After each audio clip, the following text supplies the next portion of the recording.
Hello dear friends. Doctor Hahnemannian homeopathy के इस live session में आप सभी का स्वागत है।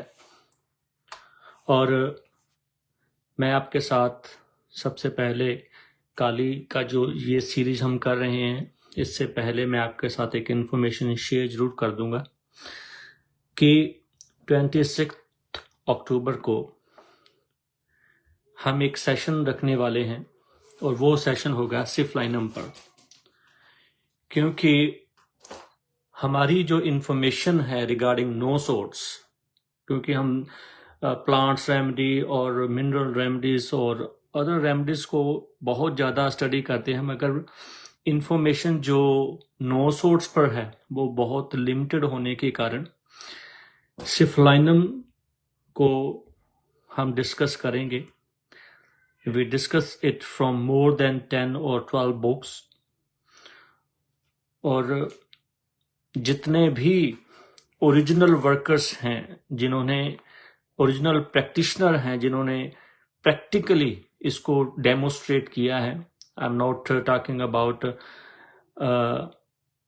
कॉपी पेस्ट फिजिशियन जिन्होंने किसी का वर्क कॉपी करके एक बुक बनाकर दे दिया, I am not talking about them, but original work जिन्होंने किया है, जिन्होंने डेमोस्ट्रेट किया है प्रैक्टिकली किस तरह से हमें सिफलाइनम और अदर्स नो सोर्ट्स का इस्तेमाल करना है और डिफ्रेंशिएशन किस तरह से करनी है, ये बहुत जल्दी ऑन 26 अक्टूबर को हम डिस्कस करेंगे इसके बारे में। और मैंने अपनी एक पोस्ट में नंबर भी दिया था, आप उनसे कांटेक्ट कीजिए, ज्वाइन कीजिए सेशन को, और डेफिनेटली आपने डिस्क्रिप्शन जो हम यहाँ पर डिस्कस करेंगे वो सुनी नहीं होगी। सो आज का जो हमारा टॉपिक है वो काली सीरीज की नेक्स्ट रेमेडी है, वो है काली फॉस। काली फॉस जो जितनी भी हमने अभी तक काली सीरीज की रेमेडीज को डिस्कस किया है वो उससे थोड़ी सी डिफरेंट है। आप सभी के एक्सपीरियंसेस होंगे काली फॉस के, तो अगर आपके कुछ एक्सपीरियंस हैं तो आप शेयर करना चाहते हैं, तब भी हम आपको अलाउ करेंगे कि आप अपने एक्सपीरियंसेस को शेयर कर सकें। Kali phos, let's we start the kali phos. There is an important difference between Kali Foss and other Kalis, and in all the others there is a tendency to excess fat deposit, whereas most Kali Foss patients are thin with a typical pale, waxy, usually dark haired, very rarely fair, and they are very irritable, nervous, and physically exhausted. काली के जो दूसरे members हैं, ज्यादातर हमने उसमें पढ़ा है कि they are fatty, fat deposition हो जाती है उसमें, मगर काली फॉस के जितने भी पेशेंट रहते हैं वो थिन, एमेसिएटेड रहते हैं, स्किन वैक्सी रहती है। वैक्सी स्किन कहां पर होती है? वैक्सी स्किन ज्यादातर उन केसेस में होती है जहां पर स्किन के नीचे पानी इकट्ठा होता है, वहां पर वैक्सी स्किन हो जाती है।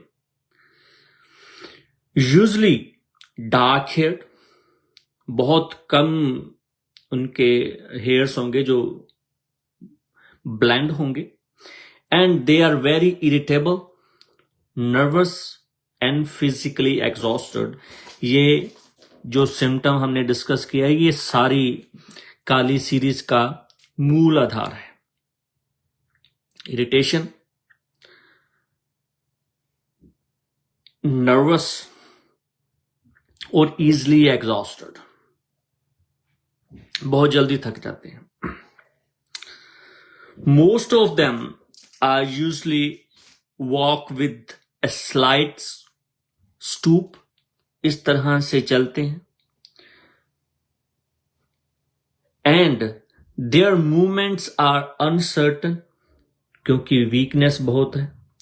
वीकनेस कम ज्यादा होने की वजह से झुककर चलते हैं. वॉकिंग अनसर्टन रहती है. And there is a tendency to stagger. Stagger mean uneven movement.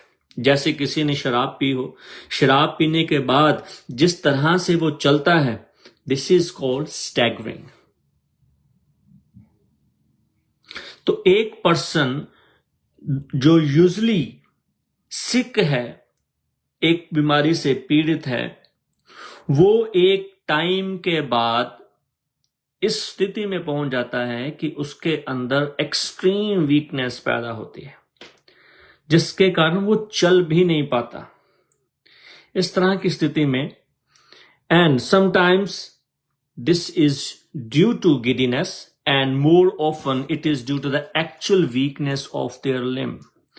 ज्यादातर हो सकता है कि वो बीमार है, तो ये हो सकता है कि वो उस बीमारी की वजह से, थकावट की वजह से इस तरह से चल रहा हो, मगर most of the time their limbs are weak due to exhaustion. Muscular weakness हो जाती है, लिम्ब वीक हो जाते हैं बीमारी की वजह से, जिसके कारण वो प्रॉपरली चल नहीं पाते. If we talk about the mental condition of the Kali Force, their mental state is one of great despondency. क्योंकि एक बंदा जो बीमार है, लंबे टाइम से बीमार है, जूझ रहा है, उसके अंदर उदासी आनी एक स्वाभाविक बात है. और उस उदासी के साथ they are anxious and almost always of the neurasthenic type. Neurasthenic type होता है कि जो मेंटली बहुत ज्यादा एग्जॉस्ट, बहुत ज्यादा उम्मीद छोड़ चुके होते हैं, इस तरह की स्थिति में पहुंच जाते हैं.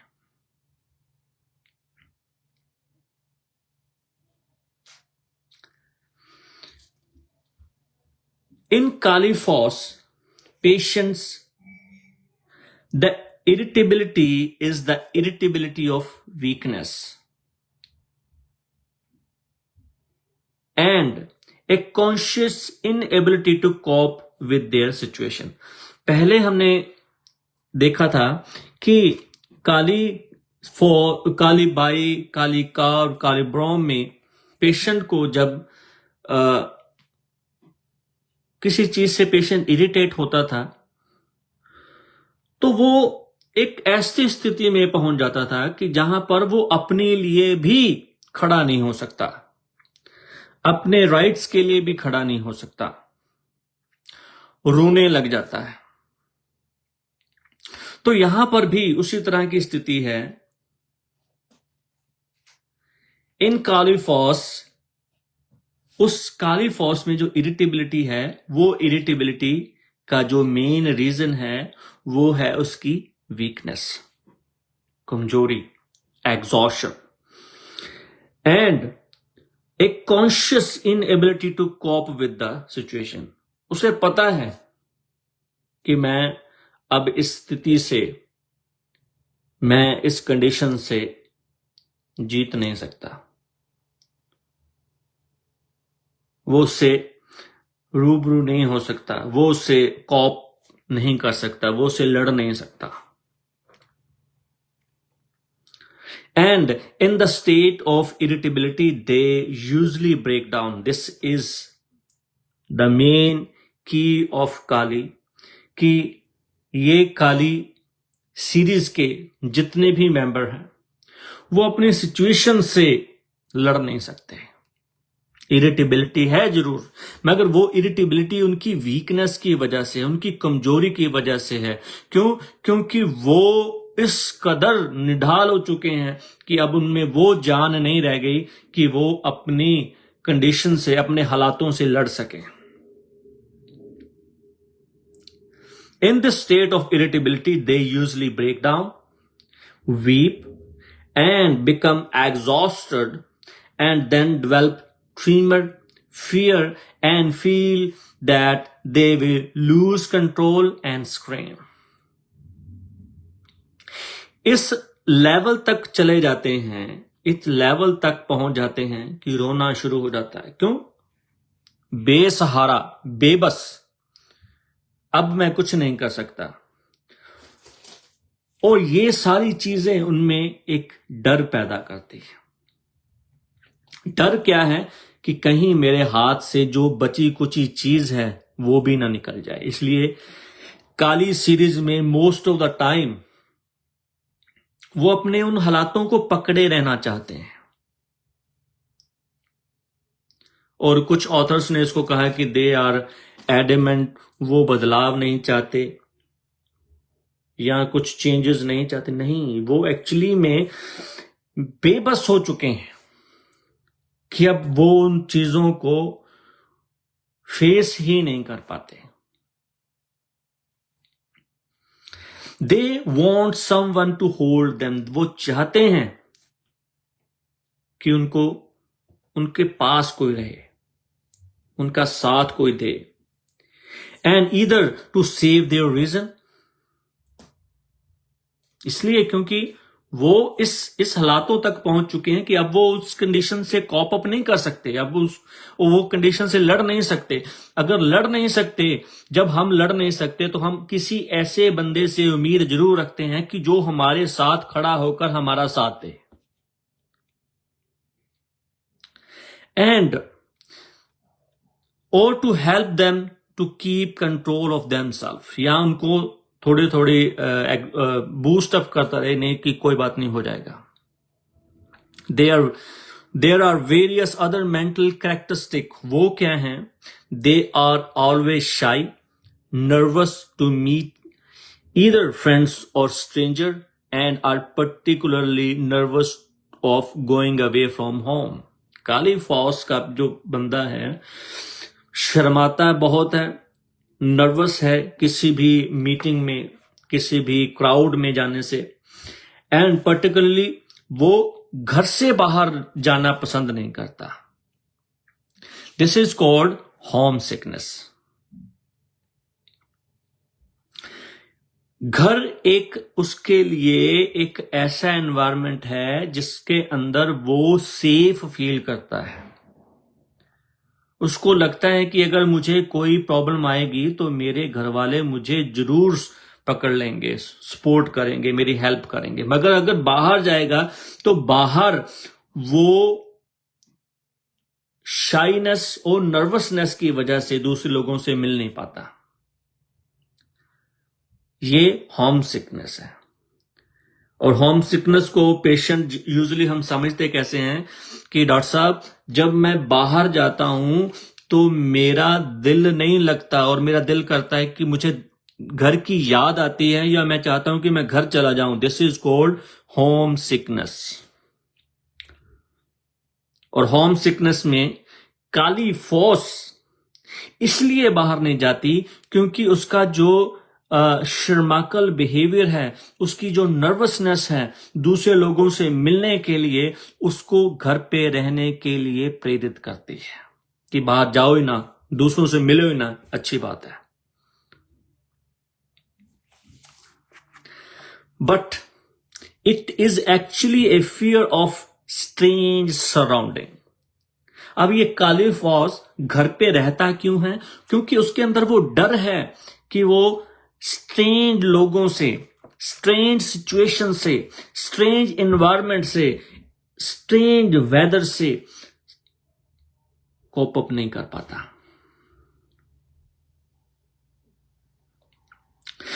They are not only shy of stranger, वो दूसरों से सिर्फ शर्माते ही नहीं है, बट सस्पिशियस ऑफ देम, उनके ऊपर उनको शक भी होता है कि यार ये कहीं मेरा नुकसान ना करते, इसलिए भी।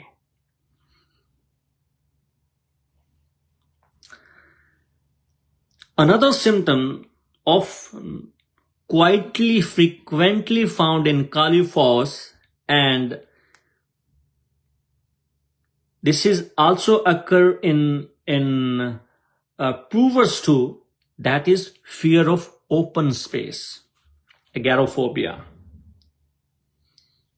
Fear of open space, a symptom that is often difficult to find in materia medica. Fear of open space, and in spite of their nervous and physical weakness, Kali Force patient often become restless. Obviously कि जो बंदा इतना शाई है, इतना nervous है, वो जब स्ट्रेन सिचुएशन में पहुंचेगा तो उसके अंदर बेचैनी आनी एक स्वाभाविक सी बात है। रेस्टलेस होना उसका स्वाभाविक है। And they are also very starter, बहुत जल्दी डर जाते हैं। ये हमने पहले भी दवाइयों में पढ़ा है कि वो टच से सेंसिटिव होते हैं। And unusually sensitive to noise. Kali carb unusually sensitive to touch है।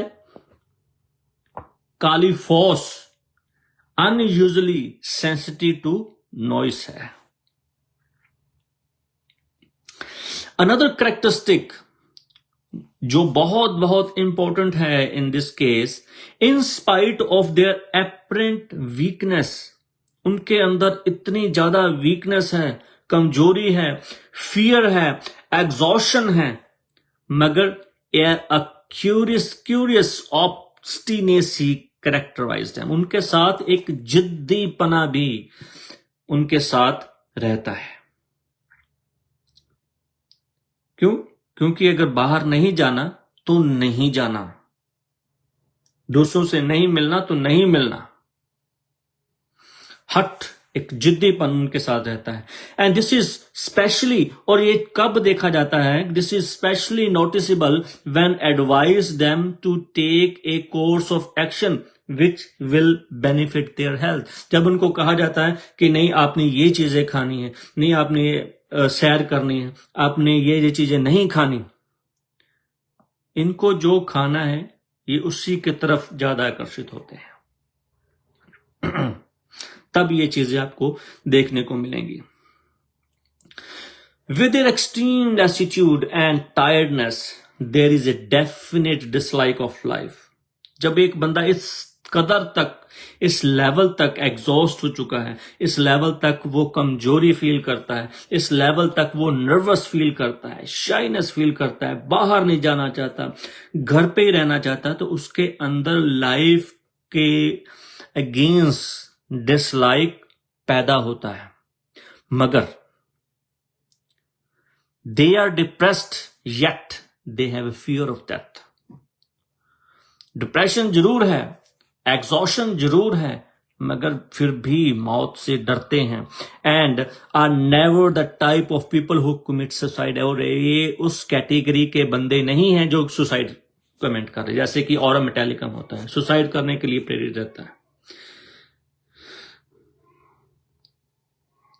मगर ये सुसाइड लेवल तक नहीं जाते। This state often occur after a long and severe illness or chronic debilitating disease when the patient have a little resistance. और ये स्थिति तब आती है जब बंदा बहुत लंबे टाइम से बीमार है, पूरी तरह अपनी सारी उम्मीदें खो चुका है, एग्जॉस्ट हो चुका है, उसके पास और कोई रास्ता नहीं है। डिप्रेशन में आना एक स्वाभाविक, क्योंकि उसकी स्थिति इस तरह तक पहुंच गई है कि अब वो और उठ नहीं सकता, तब ये स्थिति उसमें पैदा होती है। मगर still he has a fear of death and not committing suicide. मगर उस लेवल तक नहीं जाता कि ये सुसाइड कर ले, मर जाए, ऐसा कुछ नहीं होता। Next is they are always pale and obviously ill. अगर बीमार है तो पेलनेस आनी स्वाभाविक बात है, बट अंडर स्ट्रेस और excitement their face become flushed.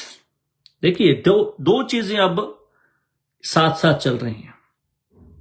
एक तरफ वो बीमार है, एग्जॉस्ट है, पूरी तरह निढाल हो चुका है, मगर अगर दूसरी तरफ उनको कोई ऐसी खबर मिलती है एक्साइटमेंट की या कोई स्ट्रेस की होती है, तो चेहरा फ्लश करता है, रेड हो जाता है।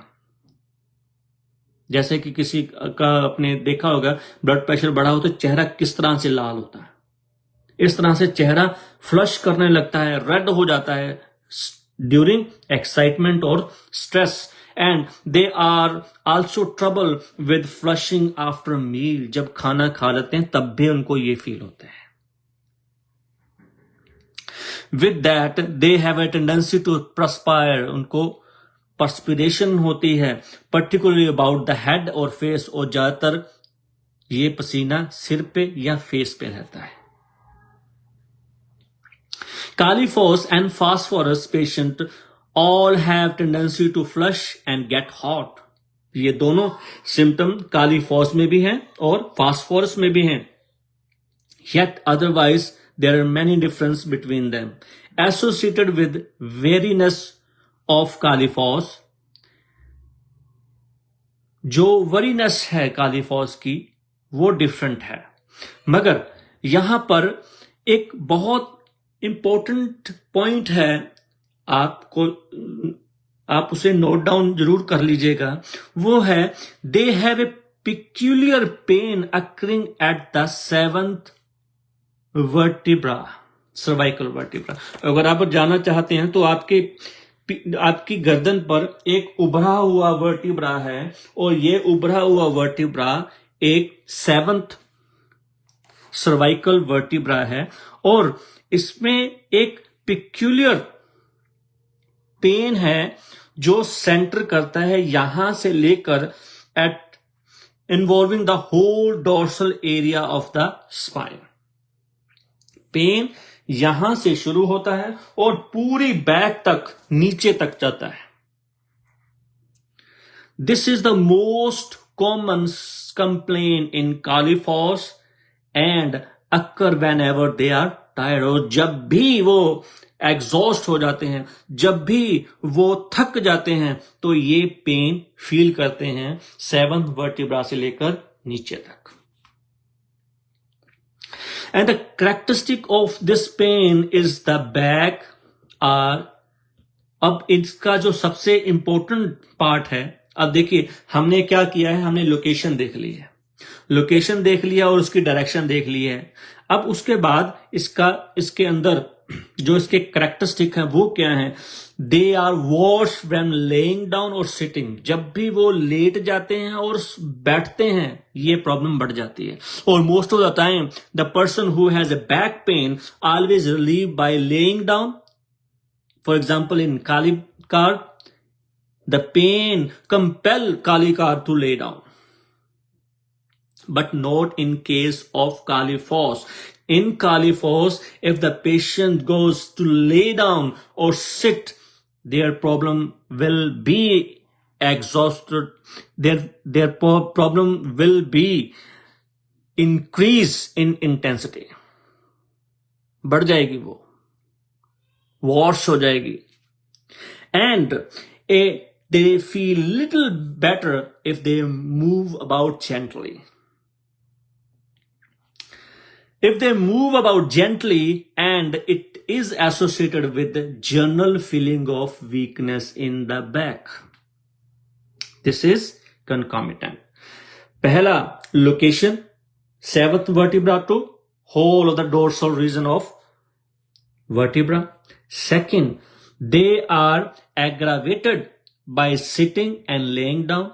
They are amelioration by gentle moving, but when they are moved, there is a feeling, there is a sensation of weakness of the spine.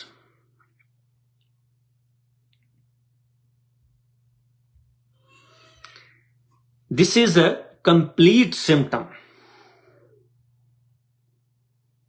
And if anyone who heard the lectures on Morning Hustle Repertory by Dr. Kapil Sharma, you should know that we have to understand first the complete symptom.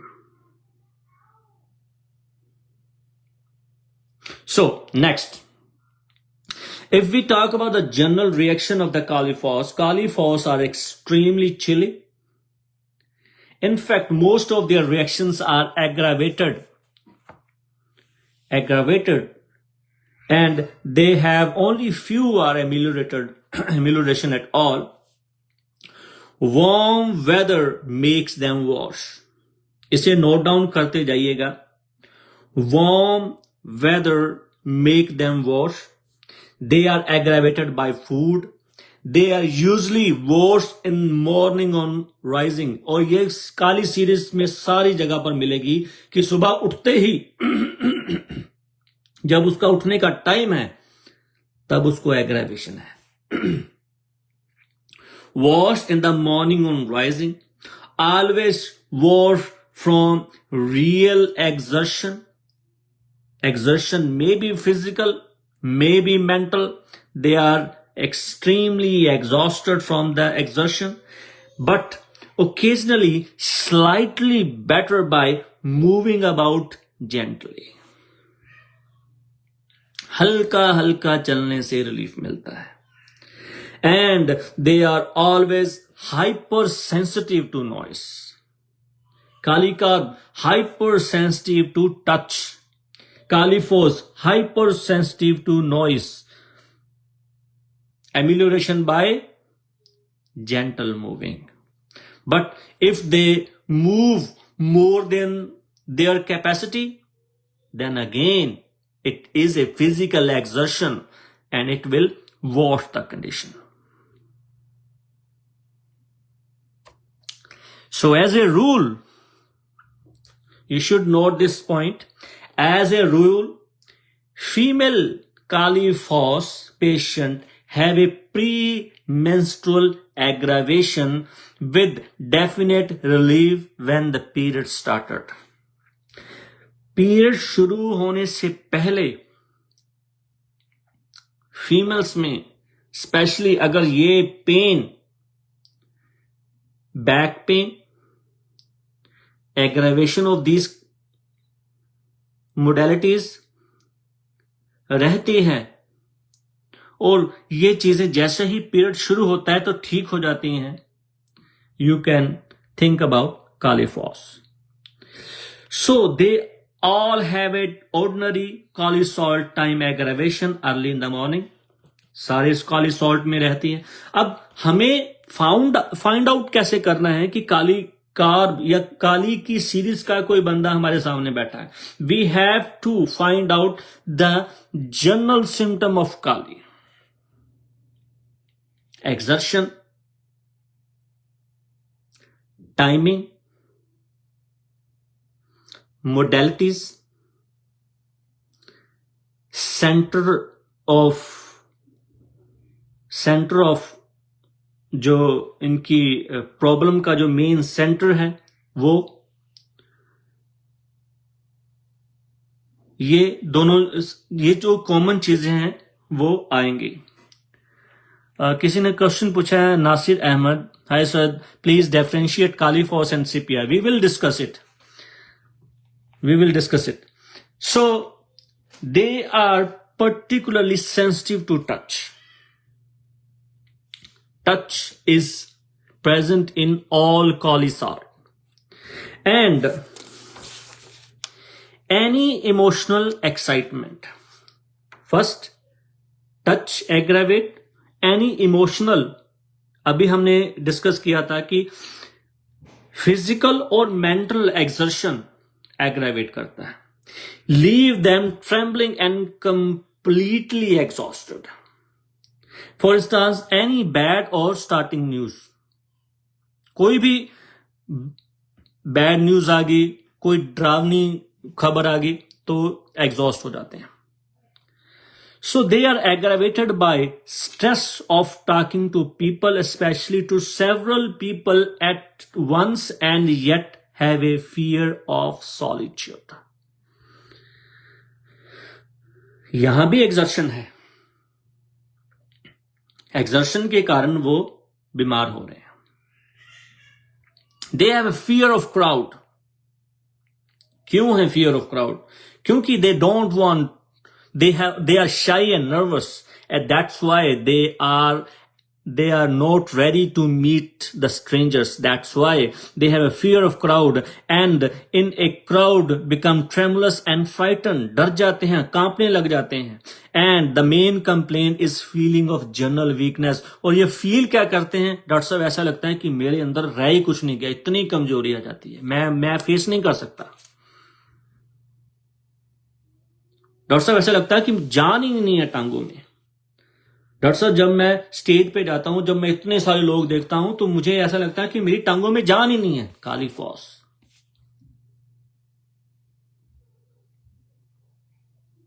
That's the Kali Foss. So, next is associated with various pain and disturbance in the arms and legs. There may be a definite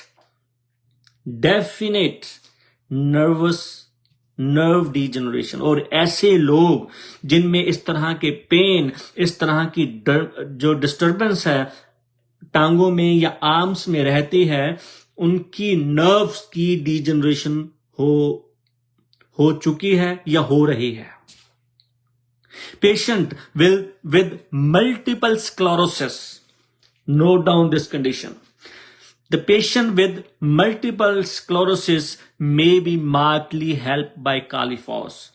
And all these patients with numbness, tremor, pain, which are aggravated by exertion, but gentle movements seem to keep their circulation going and they feel better for it. This is the leading indication of Kali Foss. Nerves exhaustion हो चुकी है. Suddenly ऐसा लगता है कि जान ही नहीं है टांगों में. स्ट्रेंजर्स से मिल नहीं सकते, नर्वस हैं, शाई हैं. Next, if we talk about the digestive disturbance of kali phos, तो काली फॉस का करेक्टर क्या है? खाने के बाद जो है पेट में फ्लैचुलेंसी आ जाना, ये काली का करेक्टर है. काली फॉस में क्या है? Practically all suffer from digestive disturbance. There are certain characteristic point. सारी काली सीरीज में पेट की डिस्टर्बेंस में फ्लैचुलेंसी है, सभी में है. करेक्टरिस्टिक क्या है? There is a peculiar apparent contradiction so far as their appetite is concerned. अब अगर हम काली फॉस की बात करें तो उसकी एपिटाइट में एक बहुत इंपॉर्टेंट, बहुत करेक्टरिस्टिक फीचर है. वो क्या है? Very often they have a curious feeling of hunger, more a feeling of emptiness which disappear once on taking food.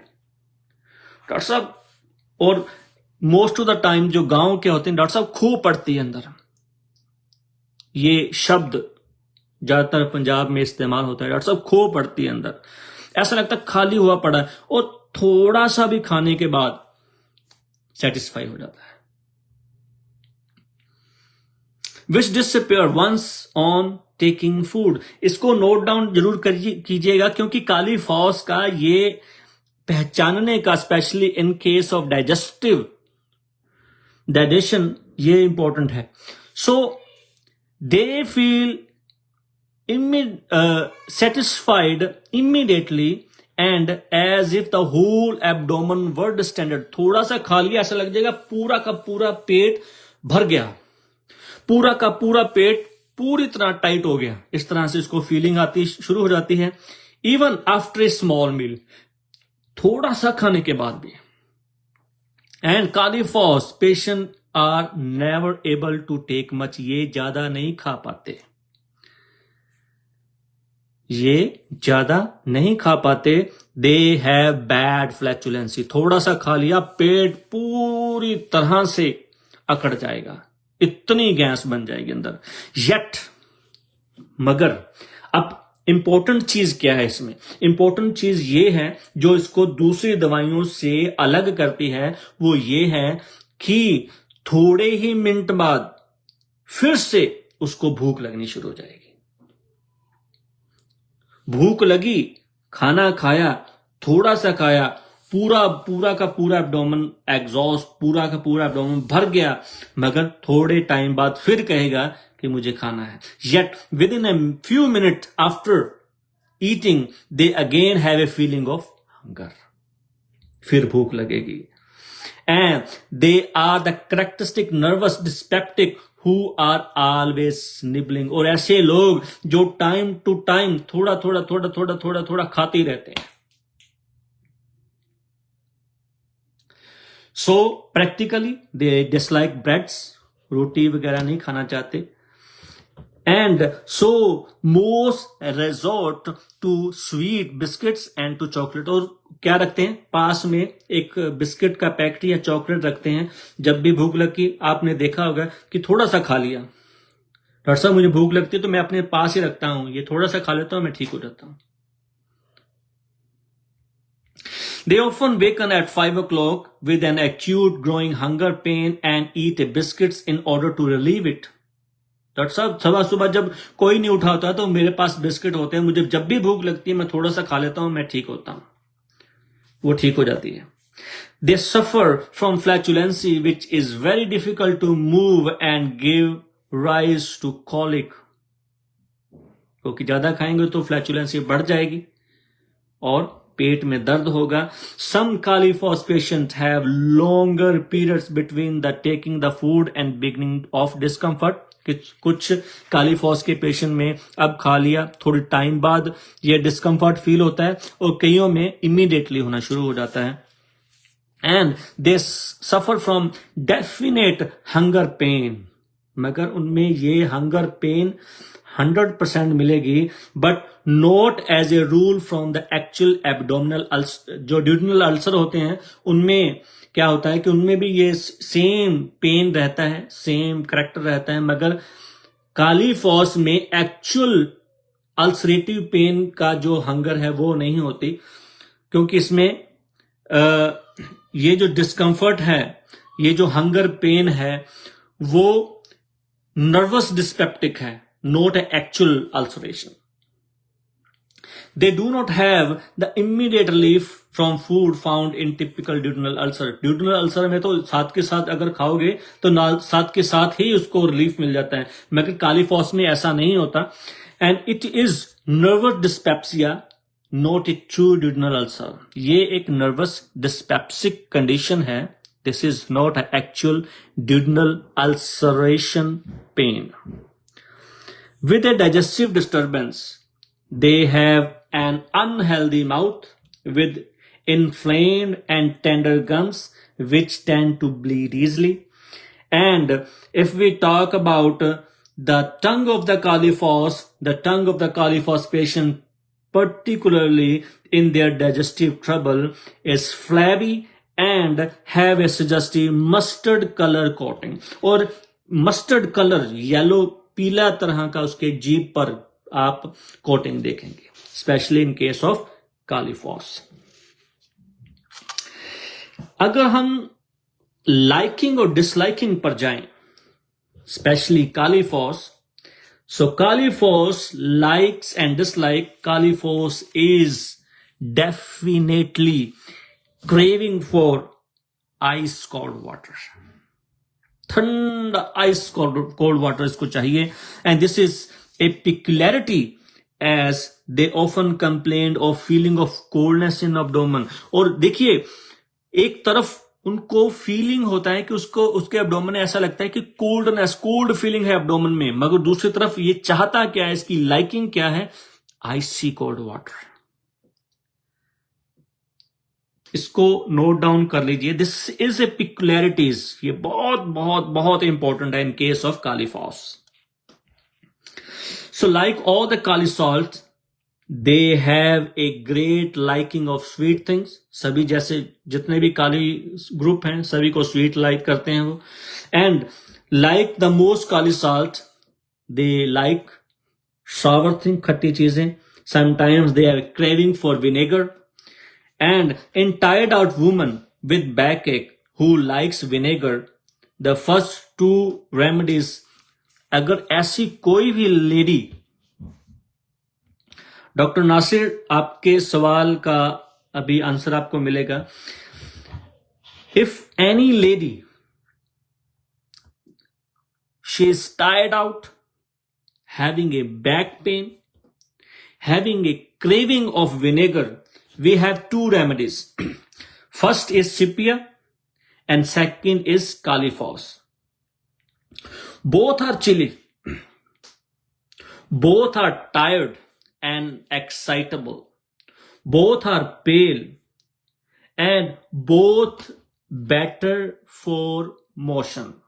दोनों में एमिलियोरेशन है मोशन से, मगर दोनों में डिफरेंस क्या है? In kali phos the pain is mainly in the dorsal region. Kali phos में पेन यहां से लेकर पूरी बैक को इन्वॉल्व करता है, मगर सिपिया में ये पेन जो है वो सिर्फ और सिर्फ सैक्रल रीजन में रहता है. First point, kali phos worse by laying down, लेट नहीं सकता, लेटने से उसकी प्रॉब्लम बढ़ जाती है. सिपिया को लेटने से रिलीफ मिलता है. Califos tend to be pale and often have a ring which is nearly black around the eyes. आंखों के नीचे काले घेरे मिलेंगे आपको. सिपिया are shallow with brown ring. सिपिया की आंखें अंदर चली गई होती हैं, धस जाती हैं अंदर. Like all kali salt, Califos have a aversion to bread and meat. They don't like bread and they don't like meat. Agar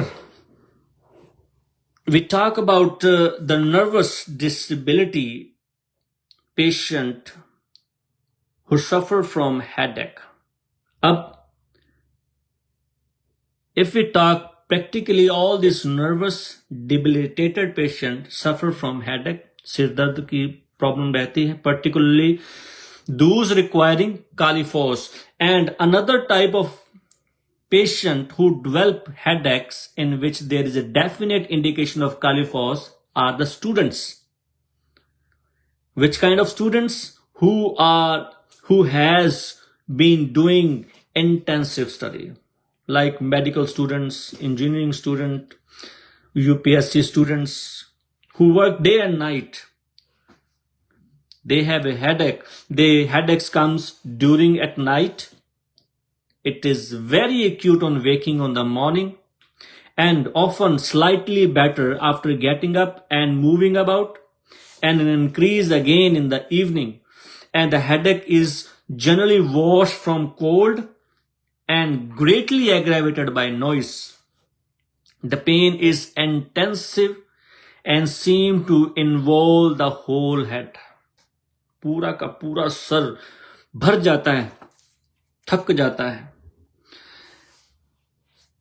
And eating is little food ease the headache for short time and return when the patient get hungry. फिर से ये वापस आ जाता है, उसको ढक के रखता है कि शायद इससे कुछ रिलीफ मिले, मगर any excitement, any mental effort aggravate the condition again. Then a general tremulous weakness is associated with the Califos. Patient may have an attack of palpitation with myocardial infarctions.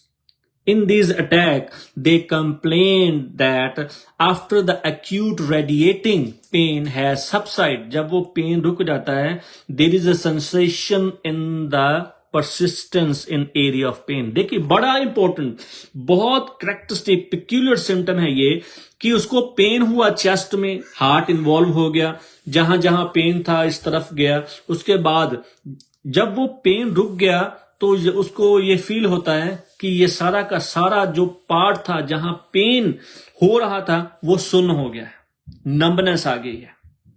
This is A peculiar indication of Kali phos. ये Kali phos है जहां पर उसको pen के बाद, देखिए pen के दौरान अगर वो एरिया सुन्न फील हो तो कॉफिया है, सुन्न हो जाता, बिल्कुल सुन्न.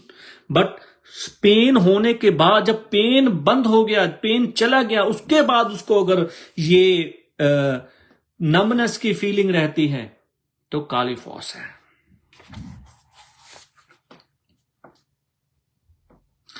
कालीफॉस में ज्यादातर रिकरेंट अटैक्स होते हैं सिस्टाइटिस के, ब्लैडर का इन्फेक्शन होता है, टायर्ड आउट डिबिलिटेटेड पेशेंट हैं जिनको इनकॉन्टिनेंसी की प्रॉब्लम रहती है, और दूसरी जो कंडीशन रहती है वो है बर्निंग, और बर्निंग ड्यूरिंग मैच्योरेशन. जैसे ही जो यूरिन स्टार्ट होता है तब ये बर्निंग रहती है, मगर ये जो पेन है वो ब्लैडर तक ही सीमित रहता है, ये यूरेथ्रा की तरफ नहीं आता. नोट डाउन दिस पॉइंट कि in case of cystitis pain always remain under the bladder area. वो पेन ब्लैडर एरिया से बाहर यूरेथ्रा की तरफ नहीं जाता. ये कालीफॉस का पॉइंट है. And considering sugar lover, tremulous, worn out, hunger, emaciated, debilitated patient, is not surprising that calyphos is frequently indicated in diabetic patient. और diabetic patient में इस तरह के सिस्टाइटिस बहुत इजीली आते हैं.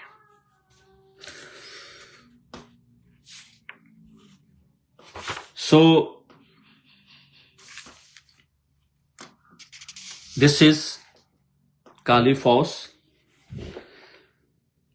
और most of this explanation I usually try to give practically hint जो हमें प्रैक्टिस में जरूरी है, जो हमने देखने हैं पेशेंट में. ये वो पॉइंट है, होप सो कि आपने इसको नोट डाउन किया होगा. और 26 October, syphilinum.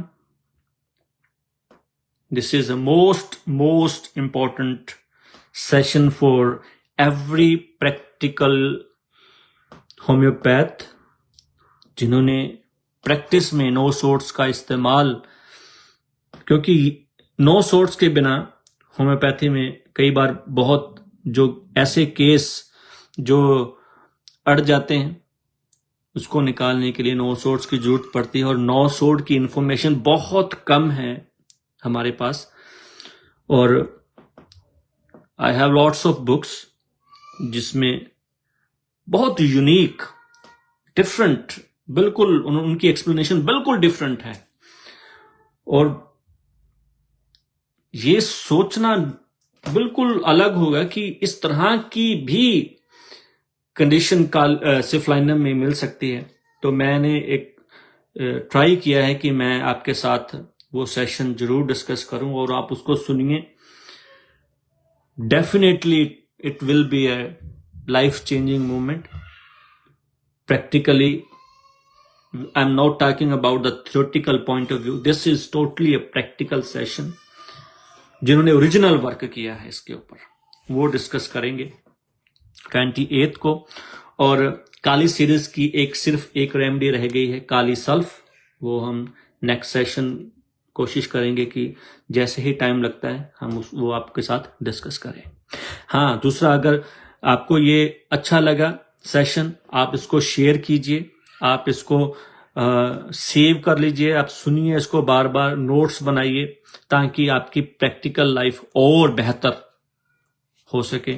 और जो लंबे टाइम से प्रैक्टिस कर रहे हैं उनके लिए जस्ट ये रिवीजन है, और मेरी कोशिश रहेगी कि आपके साथ यूं ही इस तरह से हम होम्योपैथी को डिस्कस करते रहें, हम भी सीखें, आप भी सीखें और होम्योपैथी की ग्रोथ हो। Thank you.